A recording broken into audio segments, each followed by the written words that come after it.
Welcome to Going Underground with me, Afshin Ratansi. Every Monday, Wednesday and Saturday, we're bringing you the stories that really matter in the United Kingdom. For those of you wishing to question more. In today's show, watch your feet. You could be jailed for standing in the wrong place. And the UK Army's off to Burma to apparently train them on their human rights. Plus, is Britain already in the EU? A survey says many Brits don't even know. For these stories and more, let's go underground. Lawful protests could become a thing of the past if the antisocial behaviour, crime and policing bill is passed. The creation of new orders would give power to councils to ban gatherings for no other reason than they may cause nuisance. Supposedly targeted at dogs and drunks, many fear the ASBO bill is a further step to a police state.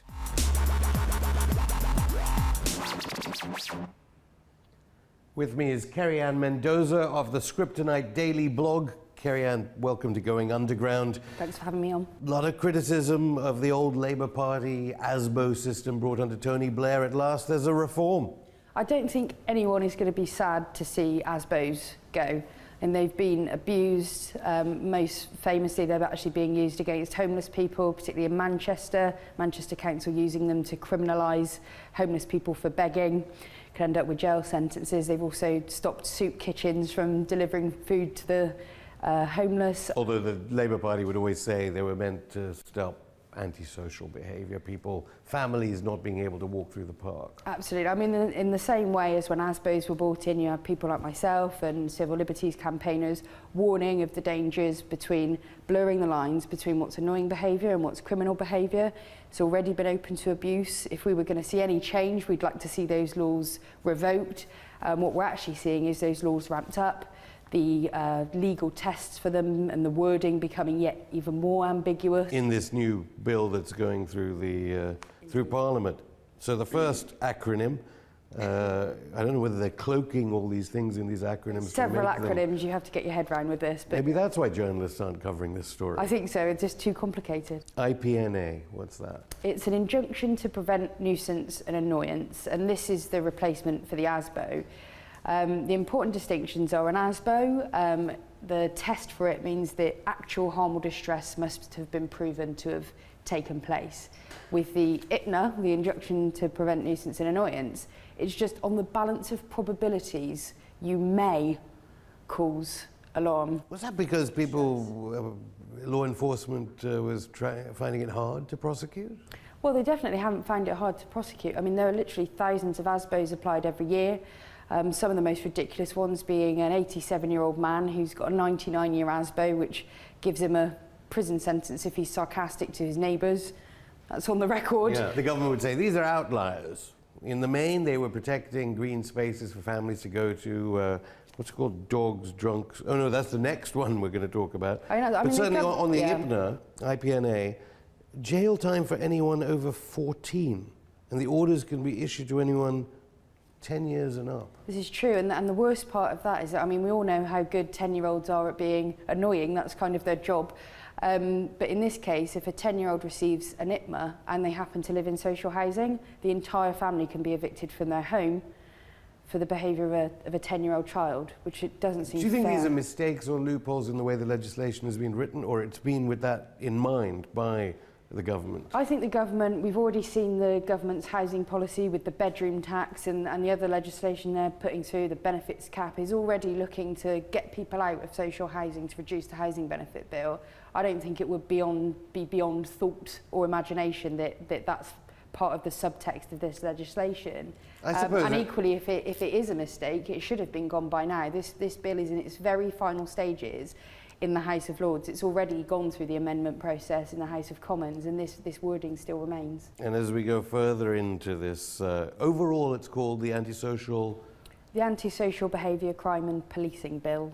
So these are all within that bill that's passed through the Commons They are, already. so those are IPNAs. You've also then got the big threat to lawful assembly. PSPOs. That's correct. So those are public space protection orders, which is a fairly Orwellian term even in itself, which essentially gives the police authority to say if 2 or more people are in a public space and are likely to somehow negatively impact the quality of life, and that's the wording for the bill, that they can be have slapped one of these orders slapped on them, which can get you up to a £5,000 fine, 3 months in jail, and then below that, by the, I suppose, right-wing press and those supporters as dogs, drunks and druggies. That's what it's for. So that's a good thing, presumably, as it's been promoted. I mean, that's the issue. We already have legislation. I mean, we already have alcohol, protection zones. We already have dog control orders.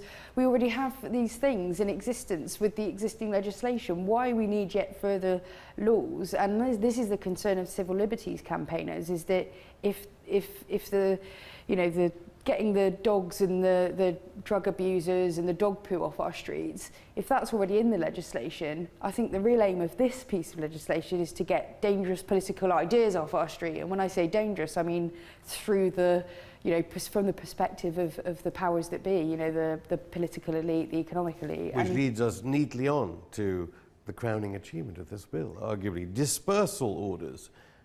For persistent offenders. Describe what the dispersal orders would be. This is really dangerous. I mean, anyone who's gone on a protest in at least the last 10 years will know there's been a marked change in what it feels like to be on a protest. 10 years ago, you marched from point A to point B and the police lined the route. You had a speech at the end and everyone went home. That doesn't exist anymore. You end up in a police kettle, which is where the police surround you.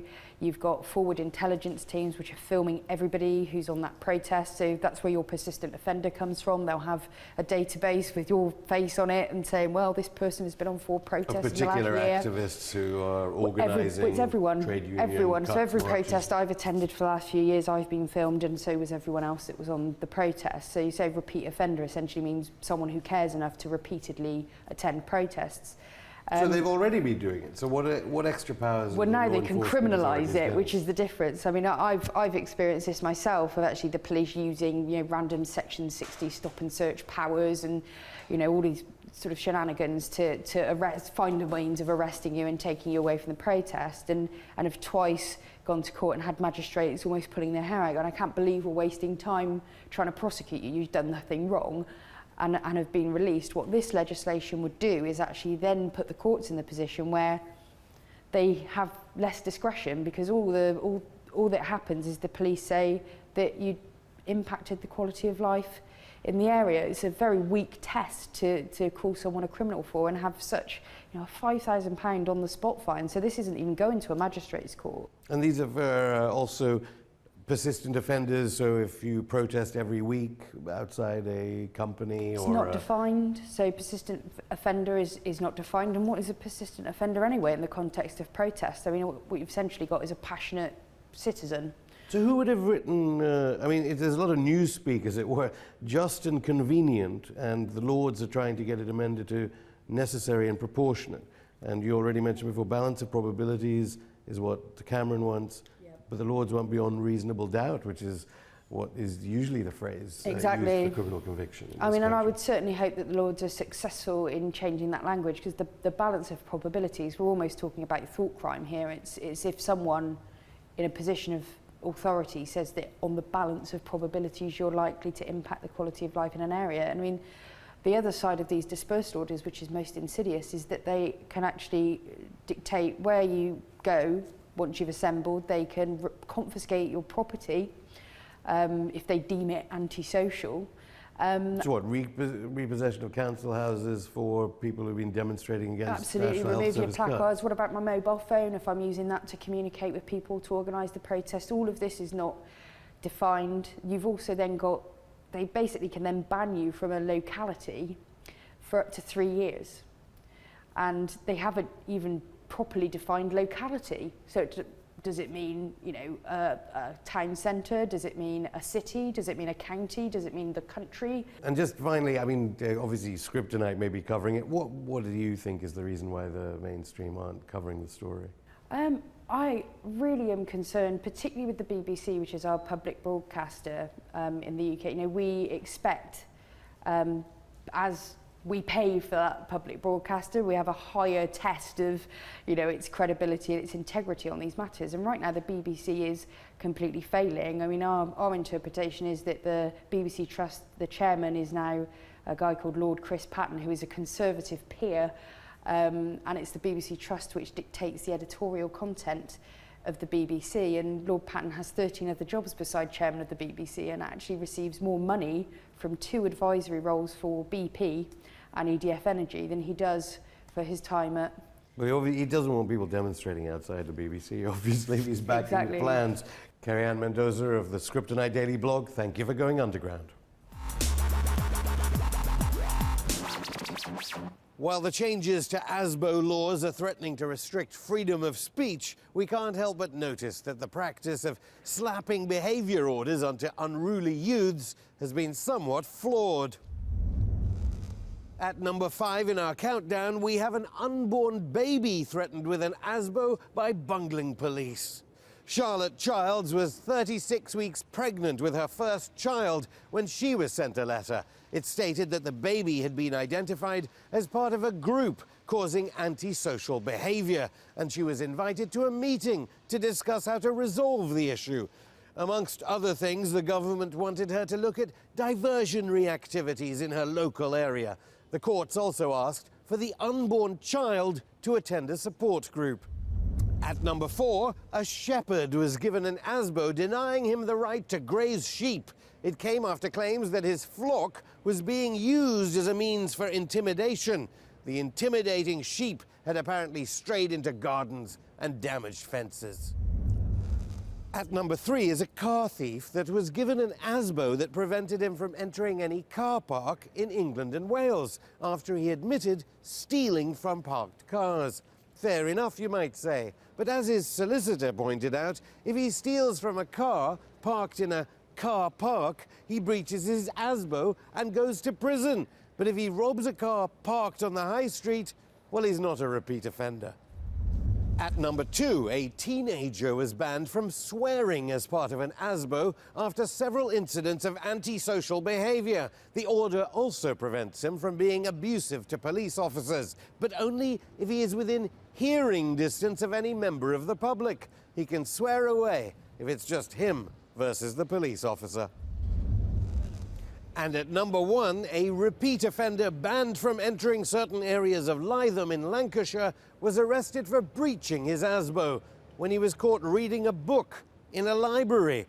Very antisocial. He managed to escape serving time in prison for his crime.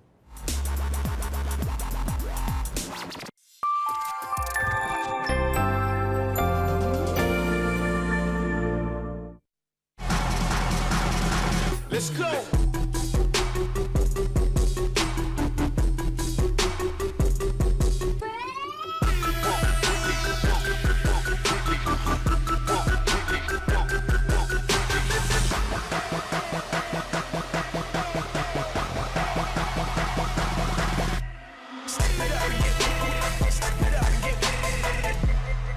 The new Lexus IS, amazing in motion. Today, girls as young as 8 face the worst day of their lives, their wedding day. Mary was forced out of school to marry a man more than twice her age. She can't guess what abuse lies ahead. Aged 12, Yasmin was married and pregnant. She miscarried 3 times, her fragile body permanently damaged. You can help stop this by sponsoring a girl with Plan UK today. You can help build safer communities that value girls, that keep girls out of child marriage and in school. Please text HOPE to 83010, because hundreds of girls need someone special like you to sponsor them right now. Your sponsorship can mean a young girl can get an education, have access to clean water, healthcare, all the things that give her strength and hope. You'll see what a difference you make to her and her friends. And you'll love receiving letters from the girl you sponsor and the moving updates we'll send you. If you want to give a girl a chance in life, please text HOPE to 83010 or visit sponsoragirl.org and find out how you can sponsor a girl. Please help give a girl a brighter future today. Thank you.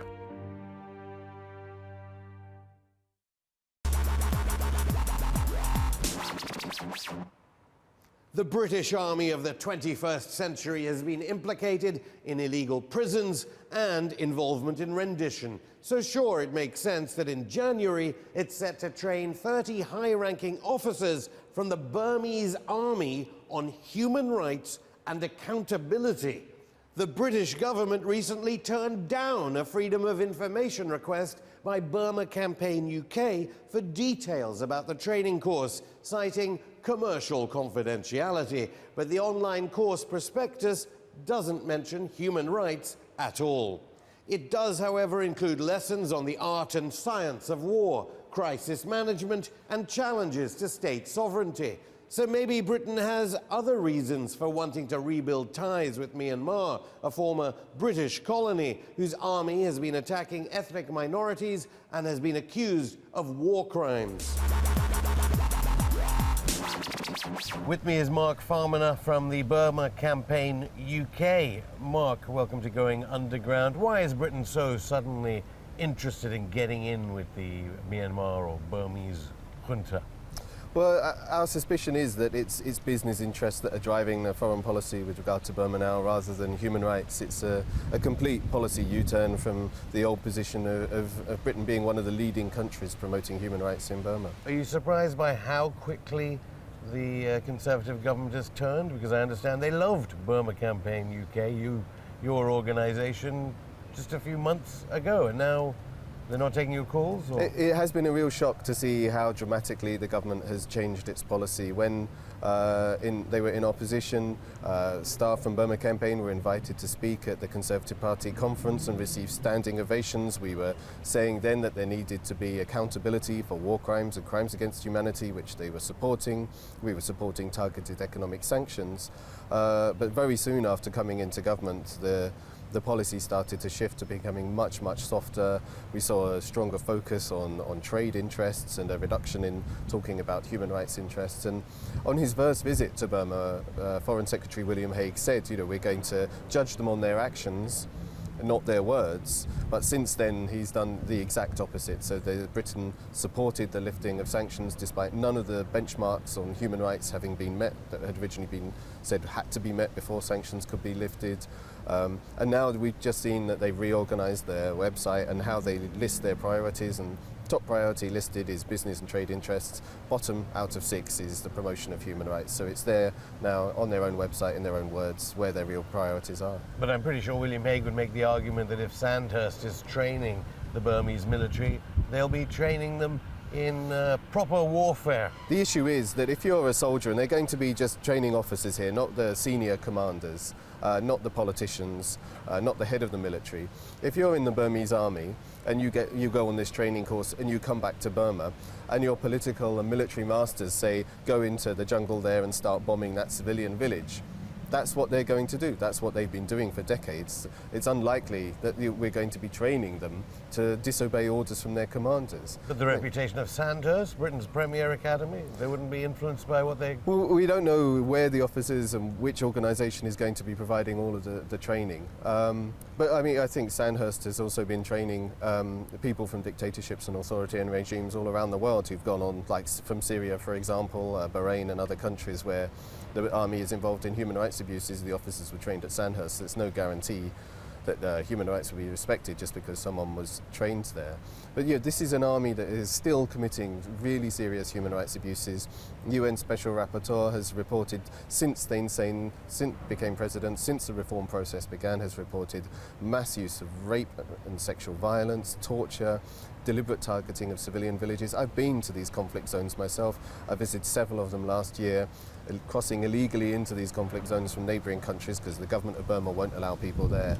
And I've interviewed people and I've heard the most horrific stories, some worse than I've heard in 15 years of working on Burma, that's happened since these so-called reforms have been taking place. So the Burmese army is continuing to commit these very serious human rights abuses. Training these soldiers in human rights is like trying to train sharks not to eat fish. It's just not going to be effective when you've still got a military and political masters who themselves are responsible for lots of human rights abuses and are still giving orders for human rights abuses to be committed. Well, if David Cameron doesn't really care about the 140,000 displaced Rohingya and all those other ethnic minorities being hurt and continually oppressed by the Burmese government, why were they ever for your campaign? Why did they ever take an interest in human rights in the first place? Didn't they realize that there were big resources in Myanmar, Burma? Well, it was a strange role reversal that we saw compared to the anti-apartheid campaign, which I was also involved in, when there you had a Conservative government which was opposing sanctions against South Africa and opposing international pressure, and a Labour opposition which was then pushing for stronger sanctions. And then we had this complete reversal in roles where the Conservative Party was much stronger on Why do you think that issues. is? I think that there's people within the Conservative Party who genuinely believe in it. I think, partly also, the Conservative Party wanted to rebrand itself. You've seen that they also position themselves very positively on environmental issues, and they've been reversing those policies as well. So it's a mixture. I think as well, what we've seen is that ministers have to be very strong to resist the inertia that the civil servants within the Foreign Office try to put forward. They want to, I think most of them, they would freeze time probably around the Victorian era if they thought they could get away with it. So what are the rich pickings in Burma for British companies and British investors? Well, Burma has enormous natural resources, which has been something of a curse for the country because it's helped keep dictatorships afloat for decades. They've got oil and gas, huge reserves. They've got teak forests. They've got a huge reserves for hydroelectric generation. They have precious stones, metals, and minerals that are all there, in abundant resources there that are available. But so far, these resources, when they have been exploited, have only been exploited for the benefit of the military. But the British government are thinking about British businesses losing out to South Korean and Japanese firms. Well, there is. People have described it as a new gold rush of companies trying to rush in there and get access, and also access to a very cheap labour force as well, where people are quite desperate and there's very high unemployment and there's no laws to protect workers' rights. So there's a cheap labour source there as well, which is very attractive. But I think particularly where the British government is looking at it, sees itself as having a unique sort of opportunity, is trying to sell services directly to the Burmese government. So we're not just talking about oil and gas investment or setting up a factory here or there, but they actually want companies to win contracts from the government of Burma itself to, for example, advise them on how to develop their national infrastructure, develop electricity infrastructure and these kind of things, and then hopefully from there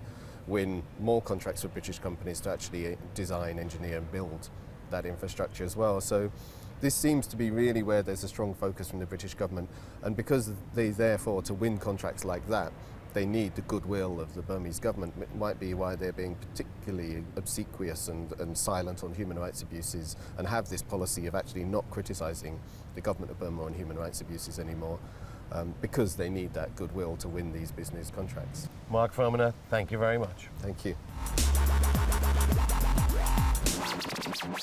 We also spoke to Aung San Suu Kyi's biographer about the bigger picture behind the UK's re-engagement with Myanmar. He told us how Britain's decision to train the Burmese army could be part of a larger plan to build business links with the country by developing a relationship with senior military personnel. With me is Justin Wintle, the author of Perfect Hostage, a biography of Aung San Suu Kyi, and he's also a Southeast Asia historian. Welcome to Going Underground. Hi. Britain very interested in Myanmar at the moment.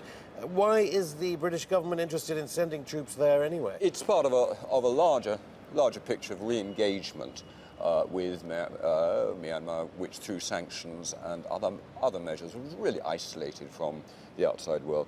And it's part of opening it up, it's part of re-engagement. And there's no doubt that, we do a good job, the army there.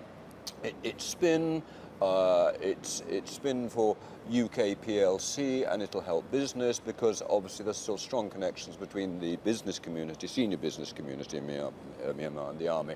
And if and it's only for very senior officers, this program, and if they're impressed by the British, they will tell their brothers who are doing the commerce, do business with But these then people. British weapons sanctions are remain in place, so yes. they're going to train them how to use weapons that Britain isn't allowed to export You can to expect that Myanmar. from what I've gathered from my sources. That may loosen a little. I mean, remember, every single arms export from the UK has to have a license, and licenses aren't generally given easy. But the buzz is that a year or so down the line, there may be some weapons which will be licensed for export to Burma. Politically, it's too soon to do that. Main reason why some of these democratic changes have been introduced to make it more attractive to the West, and the West has responded. We now have a program of re-engagement, and Britain wants to muscle in there, just like Russia, just like China wants to hold its position there. America's moving in. Japan and South Korea, of course, have quietly been there for years and years and years and years. And it's a resource-rich country, and everybody wants a slice of the cake. Yeah. Sandhurst, which educated I don't know how many despots and dictators, are they the right people to educate Myanmar's Sandhurst has got a long military? history. What do you think Aung San Suu Kyi feels? Why Well, Britain? now, the What are story connections has here? got out that this was her request in some way. And as you know, Aung San Suu Kyi, the leader of the democratic movement in Myanmar, has given a lecture at Sandhurst. She has gone to Sandhurst, but then she's an army girl. Her father was the Bojok, the great leader who set up Burma, General Aung San, before he was assassinated. She was amongst the first generation of leadership in the Burmese army. She was very much the sort of darling of the army. When she was a kid, she said that she wanted to be a general when she grew up.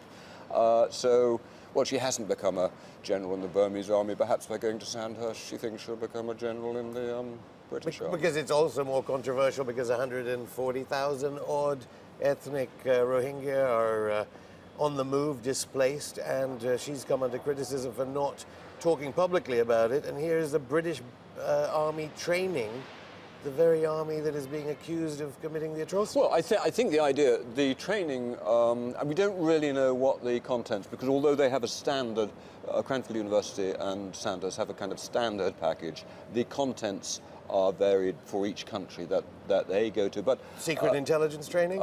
There will, of course, be an intelligence component, not intelligence training so much as we probably want to know a bit more about the current state of affairs in the Burmese army. I can bet you bottom dollar that probably one of the Cranfield people is in some or other way a spook. Thank you very much, Justin Whittle, for going underground. Confused which politician makes more sense when it comes to their line on the UK staying within the European Union? Well, at least you know that we are part of it already.